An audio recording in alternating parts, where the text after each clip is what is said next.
అనుదినమన్న శ్రోతలకు మన ప్రభువును రక్షకుడై ఉన్న యేసుక్రీస్తు యొక్క సరిసాటి లేని మహా గొప్ప పరిశుద్ధమైన నామమునందు శుభములు.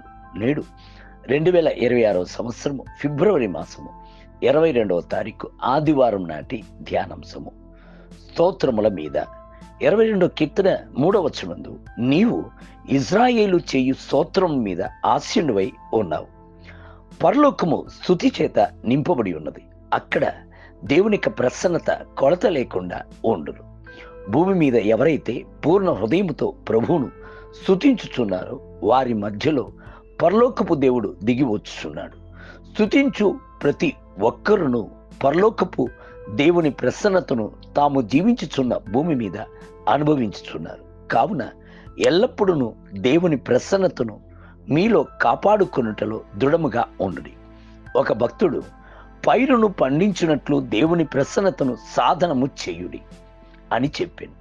పైరును పండించువారు పైరు మంచిగా పెరుగుటకు ఎన్నో అంశములను చేయుచున్నారు. పైరు చేను చుట్టూతా కంచెను వేయుచున్నారు. నేలను సాగు చేయుటకు దున్నుచున్నారు. విత్తనమును విత్తుచున్నారు. నీళ్లను పెట్టుచున్నారు. పాదులు కట్టుచున్నారు. కలుపును తీసివేయుచున్నారు. ఎరువులు వేయుచున్నారు. పురుగుల మందును జల్లుచున్నారు. పైరు పెరుగుటయందు బహు జాగ్రత్తగా కనిపెట్టుచున్నారు. దేవుని ప్రసన్నతను పొందుకున్నటకు మనము కూడాను అలాగనే సాధనము చేయవలెను. స్తుతియు స్తోత్రమును దేవుని ప్రసన్నతను మన మధ్యలోనికి తీసుకుని వచ్చు పనిముట్టుగా ఉన్నది.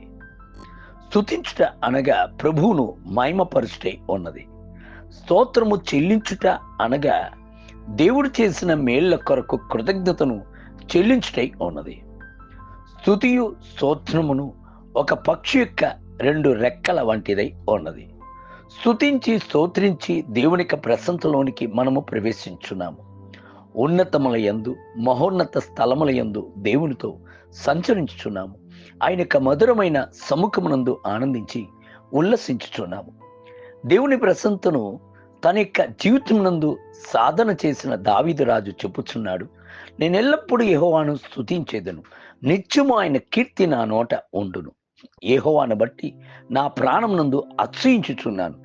దీనులు దాన్ని విని సంతోషించెదరు. 34వ కీర్తన 1 మరియు 2 వచనములు. ఎల్లప్పుడూ ప్రభువును స్తుతించగలమా అని మీరు అడగవచ్చు. ఎవరైతే ఎల్లప్పుడూ దేవుని ప్రసన్నతను గ్రహించుచున్నారో అట్టివారు ఎల్లప్పుడూ ఆయనను స్తుతించెదరు. ప్రభు మనలను సృష్టించినదే ఆయనను స్తుతించు కొరకే. నా నిమిత్తము నేను నిర్మించిన జనులు నా స్తోత్రమును ప్రచురము చేయుదురు. యెషయా గ్రంథం 43వ అధ్యాయం 21వ వచనం. పరలోకమునందు ఎల్లప్పుడూ ఎడతెరిపి లేకుండా స్తుతి చేయబడుచూనే ఉన్నది. ఆయన యొక్క చిత్తము పరలోకమునందు చేయబడుచున్నట్లుగా భూమి మీదను చేయబడవలసింది అవశ్యము కదా. దావీదు రాజునకు పలు విధములైన కలవరపడు పరిస్థితులు వచ్చెను. వాటి మధ్యలో కూడాను ఆయన చెప్పుచున్నాడు, నా దేవా, నా ప్రాణము నాలో కృంగి ఉన్నది. కావున యోర్దాను ప్రదేశం నుండి, హెర్మోను పర్వతం నుండి, మీసాను కొండ నుండి నేను నిన్ను జ్ఞాపకము చేసుకొనుచున్నాను. 42వ కీర్తన 6వ వచనం. దేవుని బిడ్డలారా, భూమి మీద మీరు ఏ స్థలమునందు ఉండినను, ఎట్టి పరిస్థితుల యందు ఉండినను ప్రభువును స్తుతించుటకు మర్చిపోకూడదు.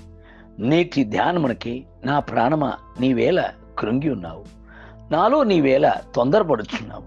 దేవుని యందు నిరీక్షణ ఉంచుము. ఆయనే నా రక్షణకర్త, నా దేవుడు. ఇంకనూ నేను ఆయనను స్తుతించేదను.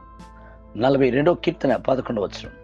నేటి వేద పఠనము ఉదయము సంఖ్యాకాండము 3 మరియు 4 అధ్యాయములు, సాయంత్రము మార్క్స్ వార్త 3వ అధ్యాయం 20 మొదలుకొని 35 వచనం.